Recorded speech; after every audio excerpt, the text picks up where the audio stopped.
extremely vigilant. I'm extremely aware of my own sensitivities. But when it comes to the other side, ooh, I'm a little bit less careful. And if you only remember your own sensitivities and remember that under the heart of your spouse is a very delicate, fragile heart, you'll do a lot better. The rules of apology is number one, what are you apologizing for? You're apologizing not for the issue, not for coming late, not for the socks on the floor, not for the bouncing the check, for the hurt feelings. Number two, don't ruin a good apology with a but. What a but does is destroy it. What a but does is undoes everything that you did with what you did with the apology. And this really is the yesod for life. You see, this chazal defines a marriage. Re'im ahuvim, best friends who love each other. Best friends are supportive. Best friends look out for each other. The first rule of friendship is that no one is the boss in the marriage. If you can remember to negotiate life as friends, if you can remember to negotiate friends throughout everything in life, life is much simpler. But you have to remember the rules of friendship. The first rule of friendship is no one's the boss. Second rule of friendship is that friends have fun together. The third rule of friendship is very important. What's the third rule of friendship? No criticism. That's way bigger than that. That's not friendship. Friends support each other. Even if my spouse is wrong, and even if I know my spouse is wrong, if someone attacks my spouse, if someone says my spouse is wrong, my job is to defend my spouse in front of that person and at home as well. When you remember that you're best friends, when you do that together, when you remember to avoid criticism, you're able to have a beautiful marriage together. Many times, it's very sad because many times people have such commitment and they really work on the marriage, but they do things in the marriage that destroys them and it makes it very difficult. Let me close with one last observation, then we're going to take questions. Yes. Questions. Much of the audience is not married yet. Yes. Where a lot of them are single. So if you could just address a little about dating, it'll be very helpful, please. Like red flags in dating, and We're going to read the Finding and Keeping a Soulmate book. That's another Shmooze book. Oh, and we're going to read that. We're not going to address that now. I'll gladly take questions, and if singles have questions, I'll gladly take it because even 2 minutes, because it was advertised as dating and marriage. So was it? Yeah. Okay. That's our audience here. Okay, audience, what are you looking for? When you're going out, what are you looking for? Sure. What are you looking for? Anybody? Someone tall, fat, short, skinny, rich, dumb, smart, brilliant, extroverted, introverted, bold, timid? Okay, if you're going out and you want to know what you're looking for, it's two things. You take the paper test and you take the Bashar Test. The paper test is you see on paper, are you guys looking for the same sort of things in life? Are you looking to bring up a home in the same way, bring up children the same, in broad brushstrokes, are you guys aligned in basic outlook in life? That's the paper test. And then you take the Bashar Test. What's the Bashar Test? The Bashar Test is you see if there's a commonality, if it just seems to work. There's just a very clear, I enjoy the dates, it's fun to be with him, I look forward to it. You see, the biggest mistakes that singles make is, I have to be in love. I have to be in love. I cannot get married if I'm not in love. Okay, ladies and gentlemen, this is not the time for it, but anyone know the difference between infatuation and love? Infatuation and love, the difference between infatuation and love. This was part one of the marriage summit. This is part three. Or I figure I gotta apologize, this is part three. We did this in part one already. What's the difference between infatuation and love? Did you come to part one? Infatuation is instant. Infatuation, he looked in her eyes, she looked in his eyes, the violin started playing and whoosh, she was gone. Infatuation has this chemical effect. It's by the way, the dopamine, serotonin, the adrenaline, it affects the brain chemistry. Scientists now study the brain chemistry and they say infatuation is comparable to cocaine use. You see, the couple are high, he's perfect, she's perfect, and life will be ever lovely and wonderful together. By the way, ladies, I'll share with you a little yesod. I am married now, Baruch Hashem, 35 years, very happily. I love my wife. My wife's not here to argue, so let's assume she agrees. She does agree. When we were first engaged, I vividly remember the conversation. She's on the phone with a friend, and it sounds something like this. Listen, I know no one's perfect, but I'm telling you, he's perfect. He's perfect. Now, I overheard this, and I didn't want to be the one to tell her, but I knew she was in for a rude awakening, because the perfect human being ain't been created yet. So why did she think I was perfect? Because infatuation has this incredible capacity to blind you. There's a sense of euphoria, a sense of sort of mystical magic. The violins are playing, the birds are in the air, and you are gone. But you see, your normal intellect is no longer functioning. Here we go. What is the... It's the first. Actually, it's the first really dumb mistake that very smart couples make. You ready for this one? It's 6 months after the wedding. Either he or she, sometimes both, wake up and say these words. Oh my goodness, oh my gosh, I made the biggest mistake in my life. I married the wrong one. And it's true that they're making a mistake, but not that they married the wrong one. The infatuation wore off. Infatuation has a shelf life. Infatuation is sort of like the sulfur on a kitchen match. You strike it and it flares up, but then the wood has to catch. If the couple then works on the bond of love, the actual connection, then they could have a beautiful marriage. But infatuation has a shelf life. It lasts 6 months, maybe a year, and then it's gone and never to be heard from again. And one of the biggest mistakes that singles make is, if I'm not infatuated, I can't get engaged, because that means I'm going to be in a loveless marriage. Love in the marriage is not infatuation grown up. It's not like the infatuation becomes concretized and becomes solidified. It's a totally different experience. Infatuation is instant. Infatuation doesn't take work. Infatuation blinds you. Love is very different. Love takes an awful lot of giving, an awful lot of work. Love allows you to see your spouse for how they are, accept them despite their flaws, and still love them and want them. Infatuation doesn't work that way. And the first of the 10 really dumb mistakes that very smart couples make is they mistake infatuation for love. They wake up 6 months after the wedding and say the words, I made the biggest mistake in my life, and it's true they're making a mistake. That mistake is mistaking infatuation for love. Infatuation doesn't take work. Love sure does. You want to see real love? Watch an 85-year-old couple. Watch a couple when they're married for 60 years. The devotion, the dedication, the bond, the connection, the passion is long gone. She no longer looks at 85 as she did at 25. And believe me, the fires of passion are no longer burning, but there's a real deep connection. In the book, by the way, I spend a lot of time discussing the tools that bond. Hashem wants marriages to succeed, and Hashem gave us many, many tools. There's attraction, there's appreciation, there's friendship, there's physical intimacy, there's touch. There are many, many tools. You have to use all of them, but all of them are to reach the goal of real love. Real love is a connection, a bond, a true concern. I'm responsible, I care, and I want the betterment of my spouse. That's very different than infatuation. So, gentlemen, if you're going out, ladies, if you're going out, the very biggest mistake you can make is waiting to be infatuated. Don't wait for it. The only couples that, by the way, I get calls all the time, should I get engaged, not get engaged, do it. The only couples that get me nervous are the ones who are infatuated. Why? Because I know they're blind. And I know they're going to wake up in 6 months. Here, by the way, one second. Ask a couple who are married 2 years the following question. Is the person that you're married to the same person that you dated? I've asked this question to hundreds of couples, and the answer is absolutely not. No connection. By the way, my wife, I love my wife. I'm very, very dedicated. We have a great marriage. I'm telling you, after 2 years, I said, she's not the woman I dated. But how could it be? Because when you're dating, you're not trying to put on a show, but he's so nice, she's so nice, and you're each acting very different than who you really are.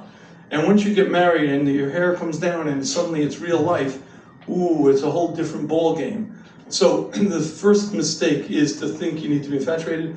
And by the way, another thing interesting, also dating couples, here you go. Ask a couple who are married 2 years. Everyone has a laundry list of what they want, what they need, and the absolute deal breakers. I cannot accept this. Ask a couple after 2 years of marriage, and all of those things, do they matter now? Those things, not at all. There are 7 other things that are so much more important, and I never thought about. So let me share with you, if you'd like to be successful in this dating process, it's 2 rules. You take the paper test and the Bashar Test. The paper test is, you see on paper, are you aligned? You're also looking for any skeletons in the closet, maybe any mental illness that won't be spoken out, anything that you're not going to see on the date. You take the paper test and then you take the Bashar Test. The Bashar Test is very intuitive and very instinctual. I enjoy our company. I look forward to the dates. I want to be, It just seems to be right. But I'm not madly, passionately in love. Good morning, you're not supposed to be. But everyone else is so infatuated. I don't know if they are, but I can tell you this. I've dealt with many, many couples who were wildly infatuated when they were engaged, and they're in pretty rocky marriages. And I've dealt with many couples who had very little infatuation and have beautiful marriages now.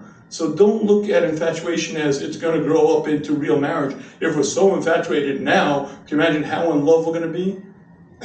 Forget about infatuation, look for the right one. How do you determine the right one? You take the paper test, you take the Bashar Test, and then you take that leap forward. Or thinking, okay.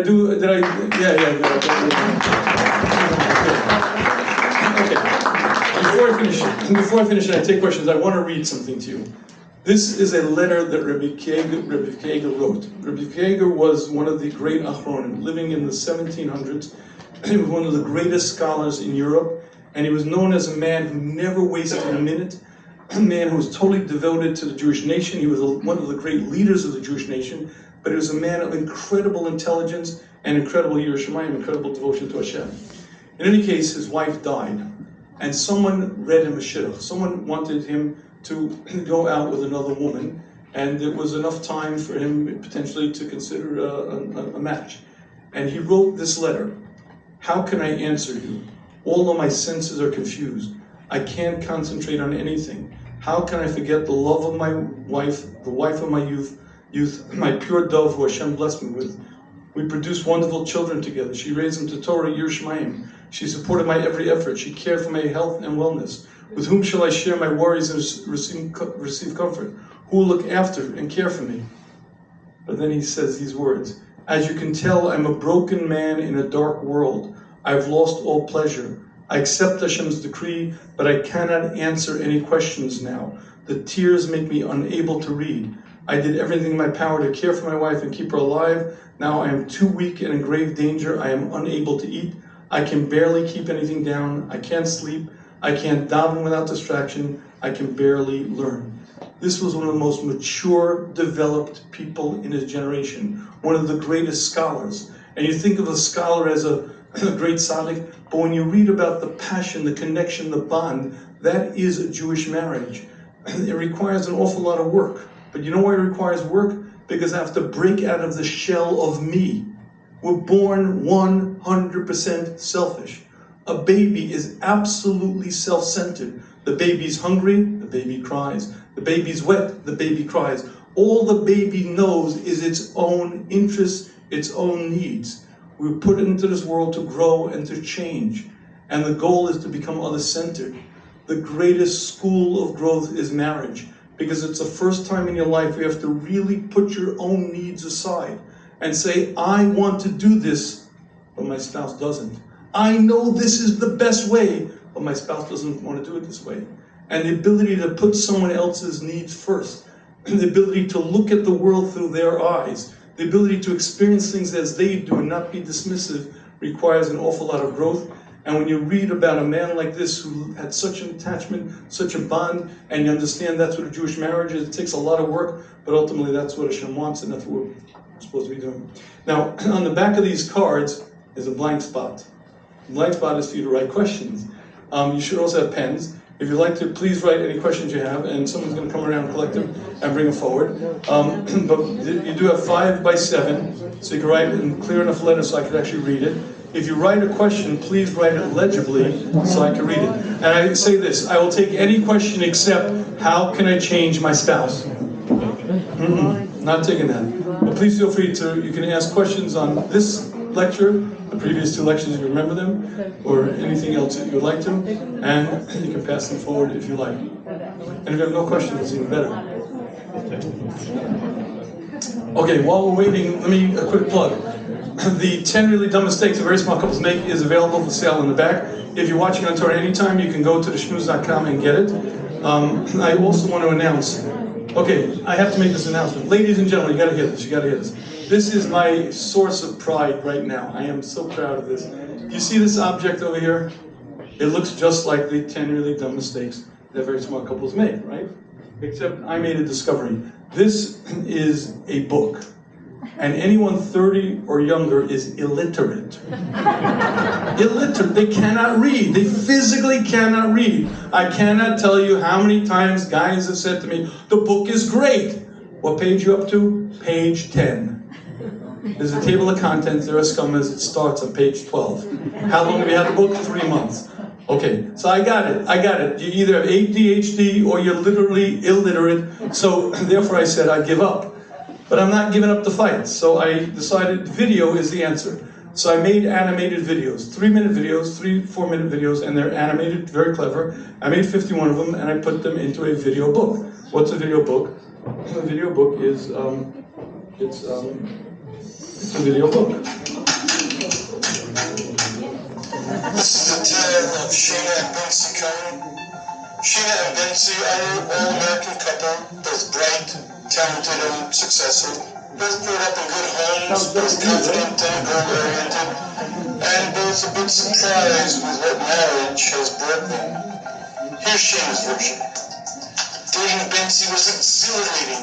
He was full of energy, always moving. He gave me a sense of excitement and adventure. But after 3 years of marriage, his ADHD is driving me crazy. He's always late, he never puts things away, and he's constantly forgetting things. He forget the baby at the store if I didn't remind him. Why can't he just get it? Isn't that clever? And the best part, you know what the best part is? When you close it, he's quiet. Wow, my wife wishes she could. No. No. It was a joke. It was a joke. But anyway, they are available for sale. You can get them either on the schmooze.com, or you can get them in the back of the room if you're here. If you go to schmooze.com, it's spelled THESHMUZ.com. The back of the room is spelled BACKRRROOM. Back of the room, right? Anyway, they're $39.95, right? And again, it's 3.5 hours of content. It's 51 short videos. And I took the essence of the book and I made it into animated videos because, again, if you're illiterate, you know what I'm saying? Okay, let's take some questions. What should you do with people-friendly family who you think are bad influence on your spouse? How should you go about it? Okay, loaded question number 1. Let's skip that one. No, okay. When you feel criticized, how do you let it go? By the way, does anyone know how to deal with criticism? Don't do it. And that's for you, not to do it. But what happens when your spouse criticizes you? Does anyone know the one single, most effective, guaranteed, proper way to deal with criticism? Right. You're right? That'd be wonderful. Punch her in. No, that's not that. No. Yell at her. Don't say anything. Don't what? Don't say anything. Don't say anything? I don't think so. You see, if my spouse criticizes me and it hurts, the single most effective way to deal with that is say this word. Ouch. Ouch.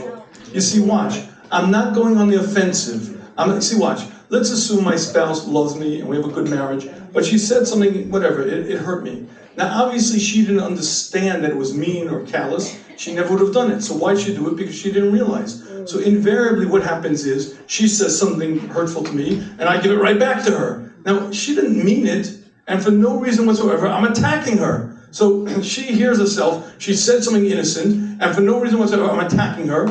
And what is she going to do? She's going to fight back and attack me back. Now, I get a double. First of all, she started, and then she attacked. Okay, what you do is you say the words, ouch. You know what